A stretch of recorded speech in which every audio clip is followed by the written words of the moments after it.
Hello बच्चों, कैसे हैं आप लोग। तो आज हम लोग एक नए और बहुत इम्पॉर्टेंट टॉपिक के साथ यहाँ पर हैं, जिस टॉपिक का नाम है कॉमन यूनिवर्सिटी एंट्रेंस टेस्ट या central university common entrance test. हालांकि इसका फेमस नेम आजकल ये है क्योंकि जो फॉर्म जो आप जाएंगे एनटीए की साइट पे जाएंगे तो आपको इस नाम से मिलेगा। बट ये है क्या, ये क्या नया बवाल आया है स्टूडेंट्स की लाइफ में। 12th वाले बच्चे बहुत परेशान हैं कि ये क्या नई चीज़ आ गई। हालांकि मुझे इस पे बहुत सारे वीडियोस बनाने पड़ेंगे, तो ये उस सीरीज़ का फर्स्ट वीडियो है हमारे पास। तो पहले एक मैं कहानी समझाता हूँ आपको, क्योंकि ये सब आपको उस कहानी समझ आएगा कि ये क्यों आया। बच्चों, होता ये है कि आप जब 12th का एग्ज़ाम देते हैं ना, तो 12th के एग्ज़ाम देने के बाद, अच्छा मेरा जो ज़्यादा फोकस रहेगा, बिकॉज मैं खुद साइंस स्ट्रीम से हूँ, तो मेरा फोकस साइंस स्ट्रीम की तरफ रहेगा, लेकिन समझ यहाँ पर ह्यूमैनिटीज़ और जो कॉमर्स वाले स्टूडेंट हैं उनको भी सेम फंडामेंटल समझ आएगा। तो बच्चों, 12th करने के बाद जब भी आप अपने करियर की तरफ जाते हैं, तो जो आपका करियर है और 12th के बीच में एक चीज़ होती है बच्चों, वो है आपका कॉलेज, वो है आपका कोर्स। कौन सा कोर्स कर रहे हैं भाई। अगर आपको करियर में सीए बनना है तो आपको सीए के एग्ज़ाम जो होते हैं वो देने पड़ेंगे। अगर आपको डॉक्टर बनना है तो आपको नीट देना पड़ेगा। तो 12th के बाद एक एंट्रेंस एग्ज़ाम का बहुत लंबा जाल है। जैसे एग्जाम्पल के लिए, मतलब आपके करियर के बीच बोलना चाहिए, मतलब आपके और 12th के बाद।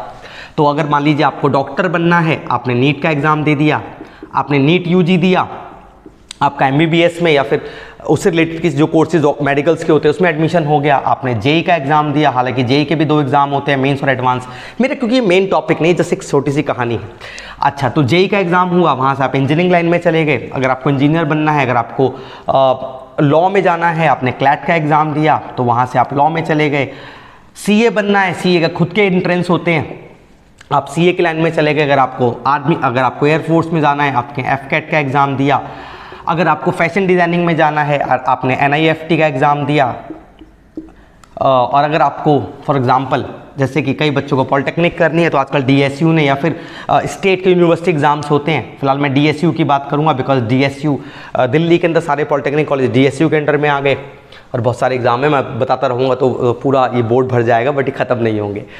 लेकिन इस सारे एंट्रेंस के बीच में सिर्फ एक जगह ऐसी थी, मतलब आप doctor, engineer, lawyer, CA, army, अच्छा एक और एग्ज़ाम आर्मी में जाना है तो एनडीए का एग्ज़ाम भी दे दो आप।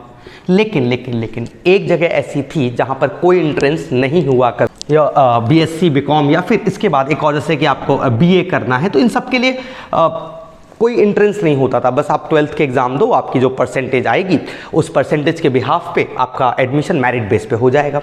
तो गवर्नमेंट ने सोचा जब सब एंट्रेंस दे रहे हैं तो इनसे भी एंट्रेंस लिया जाए। तो गवर्नमेंट ने अब इसके लिए भी एक एंट्रेंस क्रिएट किया, और जिसका नाम अभी तक जो आप सुनते आ रहे हैं, मैं इसको सेंटर में ले आता हूं, जिसका नाम है आपका CUET। दैट मीन्स, मैं आपको एक बात जो फ्यूचर की है बट अभी बताना चाहूँगा। दैट मीन्स आप 12th के बाद अब आपका करियर तक जाने के लिए आप बिना एंट्रेंस के आप नहीं जा सकते। सिर्फ इकलौता था भाई आपको साइंटिस्ट बनना है, आपको बीएससी एमएससी करके पीएचडी करनी है, या फिर अगर आपको बीएससी इलेक्ट्रॉनिक्स में करना है, बीटेक नहीं करनी, बीटेक करना तो जेई देना पड़ेगा, मेडिकल में आना है नीट देना पड़ेगा, लॉयर बनना है क्लैट देना पड़ेगा। लेकिन आपको सिंपल बीए एमए करके अगर आपको प्रोफेसर बनना है, लेक्चरर बनना है, बट उसके लिए भी अब आपको CUET देना पड़ेगा। हालांकि अभी आप लोग बचे हुए, जो बच्चे अभी 12th में बचे हुए हैं, फ्यूचर के लिए प्रॉब्लम हो जाएगी अभी तो, क्योंकि ये इसमें मैं आपको बता दूं CUET के अंदर 44 सेंट्रल यूनिवर्सिटी और इसके अलावा 22 जो स्टेट या प्राइवेट यूनिवर्सिटी, जैसे मुंजाल वगैरह यूनिवर्सिटी हैं, उन्होंने अभी तक बोला है कि हम इसको अडॉप्ट करेंगे और इसके थ्रू ही एडमिशन लेंगे अदर यूनिवर्सिटी। अगर आप वेबसाइट पे जाएंगे तो मैं नेक्स्ट वीडियो में कोशिश करूंगा आपको वेबसाइट पे सारी यूनिवर्सिटी के नाम और दिखा दूं। अब तो मैं इन सबको नहीं बताना, बस आप ये समझ लो कि आज के बाद इवन जो आपकी आने वाली जनरेशन, जो अभी जो बच्चे 12th में हैं, उसके बाद जो आने वाली जनरेशन है, उन सब जनरेशन को अब उनके 12th और उनके कैरियर के बीच में एक नेट है, वो नेट है आपके एंट्रेंस एग्जाम्स का। तो अब आप नॉलेज के लिए ज़्यादा पढ़ें। अब कई बच्चे क्वेश्चन पूछते हैं सर बोर्ड खत्म हो जाएगा, बोर्ड होगा नहीं होगा। देखो बहुत साफ अच्छा एनटीए के बारे में मैं आपको और बताऊं, बहुत साफ एनटीए ने लिखा है अपने, जब उनके मैंने वेबसाइट को देख रहा था, उन्होंने कहा था कि board is a achievement exam. वहाँ पर आप जो अपनी नॉलेज लेते हैं उसे आप 90 लाते हैं, लोगों को खुशी होती है, अचीवमेंट एग्जाम है। लेकिन ये एग्जाम सिलेक्शन एग्जाम है। मतलब देखो पहले क्या होता था, पहले एनटीए समझते हैं, फिर समझते हैं पहले क्या होता है। देखो एनटीए का फुल फॉर्म होता है नेशनल टेस्ट एजेंसी। इसका आपके एडमिशन से कोई मतलब नहीं है, टेस्ट से मतलब है खाली। ये क्या करेगा, आपका एक टेस्ट लेगा, जैसे CUET हुआ, नीट हुआ, जे हुआ, सब एनटीए लेता है टेस्ट। इसने आपका टेस्ट लिया, टेस्ट लेने के बाद अब उस टेस्ट से आपको, जैसे मान लीजिए 10 बच्चे उस टेस्ट में बैठे, 100 बच्चे उस टेस्ट में बैठे और हर बच्चे के कुछ ना कुछ मार्क्स आ गए। अब वो मार्क्स जो आए, उस टेस्ट के बाद जो मार्क्स आए, उस मार्क्स को लेकर आप यूनिवर्सिटी के पास जाएंगे। आप DU में गए, आप जामिया में गए, आप BHU में गए, ठीक है। और वहाँ जाने के बाद आप बोलेंगे भाई हमारे इतने मार्क्स हैं, तो बोलेगा भाई ऐसा है हमारे यहाँ, अब मान लीजिए आपके 60 मार्क्स हैं, ठीक है, तो वो बोलेगा नहीं हमारे यहाँ जो मार्क्स हैं वो 70 पे एडमिशन होता है या फिर 75 पे होता है, अगर आपके उतने मार्क्स हैं तो एडमिशन हो जाएगा, नहीं है तो दूसरी यूनिवर्सिटी में जाकर देखें। और हर यूनिवर्सिटी का क्राइटेरिया अलग है। मैंने कहा मैं सीरीज़ बनाऊंगा पूरे इस एग्जाम की, बट फॉर्म जरूर भर दीजिएगा। फॉर्म की लास्ट डेट है 6 मई, लास्ट डेट, तो लास्ट डेट है आपकी 6 मई। मैं तो बोलूँगा कि आप 6 मई से पहले भर दें, 6 मई ऑफ 2022 से लास्ट डेट ऑफ, तो आपको समझ आ गया 6 मई लास्ट डेट है, फॉर्म आप भर लेंगे। अब हम थोड़ा इंपॉर्टेंट बात पे आते हैं। इंपॉर्टेंट बात ये है कि ये CUET का एग्जाम पैटर्न क्या होगा, किसको ये फॉर्म भरना है, किसको ये फॉर्म नहीं भरना है, क्या 12th के सारे बच्चों को फॉर्म भरना है, और आखिर एग्जाम बनाया क्यों गया। देखो बाकी सब हमें समझ आता है, बट मैं तुम्हें एक बहुत इंपॉर्टेंट बता रहा हूँ, एग्जाम बनाया क्यों गया। देखो बच्चों, पहले क्या था, तो अगर मैं बात करूँ CBSE बोर्ड की, हालांकि मैं किसी बोर्ड की बुराई नहीं कर रहा, हम जस्ट सेइंग कि CBSE बोर्ड में परसेंटेज लाना बहुत आसान होता है। ये यूपी बोर्ड के कोई बच्चे से पूछेगा तो वो बता देगा। भाई बहुत सारे बोर्ड हैं, यूपी बोर्ड हुआ, बिहार बोर्ड हुआ, महाराष्ट्र बोर्ड हुआ, बहुत सारे अपने MP बोर्ड हुआ। अब होता ये था कि CBSE बोर्ड में अगर DU एक सेंट्रल यूनिवर्सिटी है बच्चों, सेंट्रल यूनिवर्सिटी के अंदर एडमिशन लेने के लिए अगर मान लीजिए CBSE का बच्चा आता है, वो बोलते हैं हम, कई बार बच्चों कट ऑफ बोलते हैं 100% कट ऑफ, काफ़ी सारे कॉलेज के 100% कट ऑफ। सोचो जिस बच्चे के 99% आए उसका एडमिशन नहीं हो रहा, ऐसी शिकायतें आना शुरू हुई थी। इसी वजह से गवर्नमेंट ने बोला ये सब खत्म करो, सारी यूनिवर्सिटी का एक एंट्रेंस एग्जाम लो, और मेरे हिसाब से फेयर एडमिशन भी है। भाई आपकी परसेंटेज कितनी आई कोई इंपॉर्टेंट नहीं है, आपकी नॉलेज कितनी है, आपका टैलेंट कितना है वो एग्जाम में दिख जाएगा।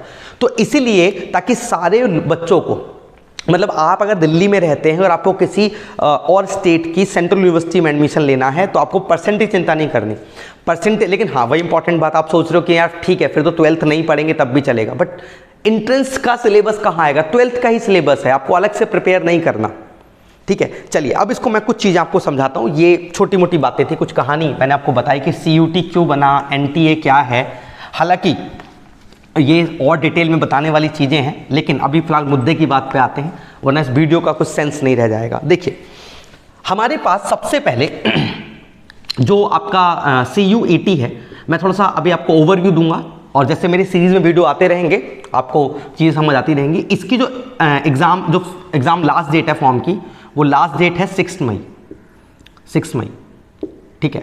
और इसमें जो आपकी फ़ीस इसमें लगेगी, आपकी वो फीस लगेगी 650 रुपीज़ फॉर जनरल कैटेगरी, बाकी के लिए इससे कम है। वो आप जब फॉर्म भरेंगे तो आपको समझ आ जाएगा, जो भी आपकी कैटेगरी होगी उसके अकॉर्डिंग, बट ये अनरिजर्व के लिए जो लोग हैं उनके लिए 650 रुपीज़ फीस है।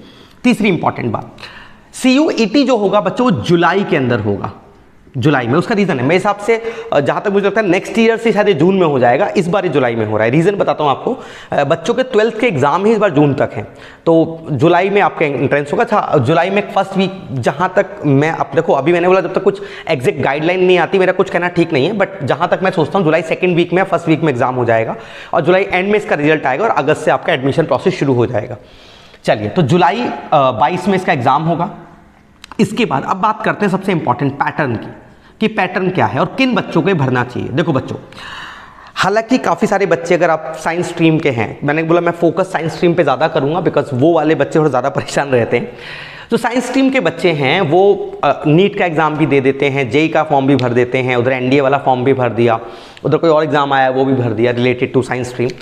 बट क्या है, अगर मैं तो बोलूँगा भगवान से दुआ करूँगा कि आप सब लोगों का नंबर आ जाए, लेकिन ऑब्वियस सी बात है हम सबको प्रैक्टिकल फैक्ट पता है, दुआ से काम चलता है और मेहनत से चलता है, कि 13 लाख बच्चे बैठते हैं, सीटें हैं भैया लाख 1.5 लाख, कहाँ तक बाकी लोगों का नंबर आएगा। तो काफ़ी सारे बच्चे BSc में शिफ्ट हो जाते हैं, maths honours, physics honours, chemistry honours, कई बच्चे BA में शिफ्ट होते हैं, BCom इकोनॉमिक्स ऑनर्स में शिफ्ट होते हैं, बट और वो DU के अंदर बहुत शिफ्ट होते हैं। अगर आप दिल्ली NCR की बात करें तो DU में बहुत शिफ्ट होते हैं, लेकिन अब उनको मेरिट बेस पे एडमिशन नहीं मिलेगा। आपने बहुत मेहनत करी, बहुत अच्छे मार्क्स आए, लेकिन आपकी नॉलेज खराब है, तो आप एग्जाम कैसे क्रैक करोगे। तो इसलिए मेरी एडवाइस ये है कि जितने बच्चों ने जेईई और नीट का फॉर्म भरा हो वो सारे बच्चे सीयूटी का फॉर्म भरें, ठीक है। और 12th वाला जैसे आपके एग्जाम खत्म हो 12th वाला ही एग्जाम पेपर दोबारा जो जो आप सब्जेक्ट भरेंगे उनको प्रिपेयर करना शुरू कर दें। बहुत आसान एग्जाम है। पैटर्न समझो। पैटर्न में देखो, पैटर्न को मैं बहुत ही डीप में भी समझाऊंगा, अभी मैं ओवरव्यू से बता रहा हूं आपको।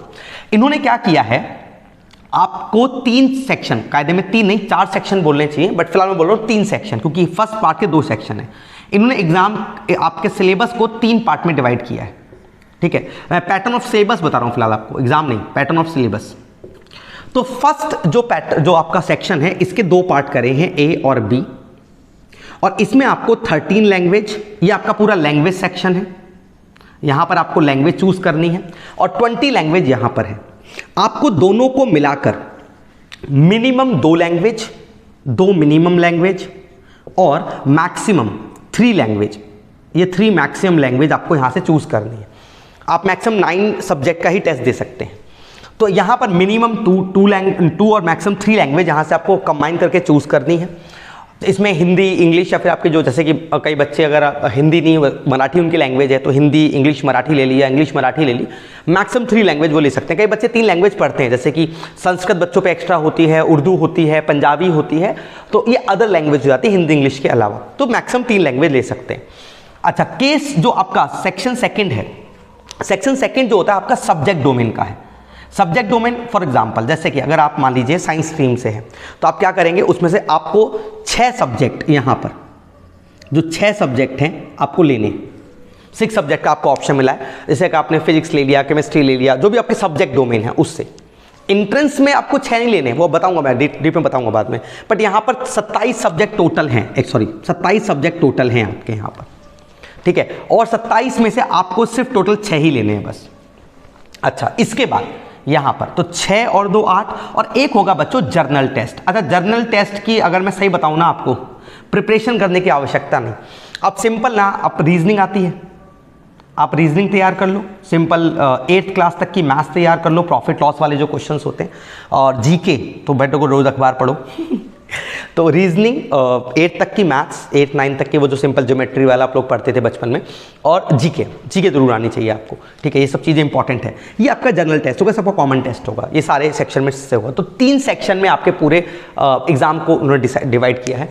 अच्छा, अब ये 27 सब्जेक्ट, इनका सिलेबस कहाँ मिलेगा आपको, और ये लैंग्वेज का सिलेबस कहाँ मिलेगा। अच्छा, लैंग्वेज में बहुत क्या चेक करेंगे, वे ग्रामर चेक करेंगे, आपको ग्रामर प्रॉपर आती नहीं आती। अच्छा, पूरा का पूरा टेस्ट जो होगा वो एमसीक्यू होगा, एमसीक्यू होगा पूरा का पूरा कंप्लीट, और कंप्यूटर बेस्ड होगा, मतलब सीबीटी टेस्ट होगा। मतलब वो चाह रहे थे कि इस टेस्ट में किसी प्रकार की ना कोई ह्यूमन इंटरवेंशन ना हो, क्योंकि क्या होता है, इंसान जब जहां जाता है पेपर लीक हो गया, ये हो गया, वो हो गया, तो वो सबको खत्म करने के चक्कर में पूरा पेपर सीबीटी कर दिया, कंप्यूटर बेस्ड टेस्ट, ठीक है। वहां पर क्या है, पेपर बन जाएगा, आपकी स्क्रीन पे क्या दिखाई देगा वो किसी को भी नहीं पता होगा, कोई कॉमन पेपर नहीं है। तो इन सबसे बचने के लिए एनटीए ने सब चीजें करी है।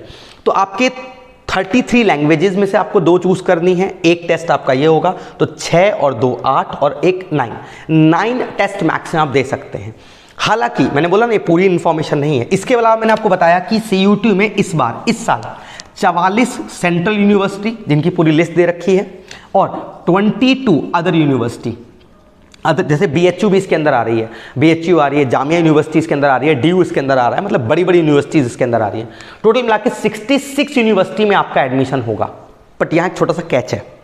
कैच ये है, सारी यूनिवर्सिटी का जो क्राइटेरिया है वो अलग अलग है।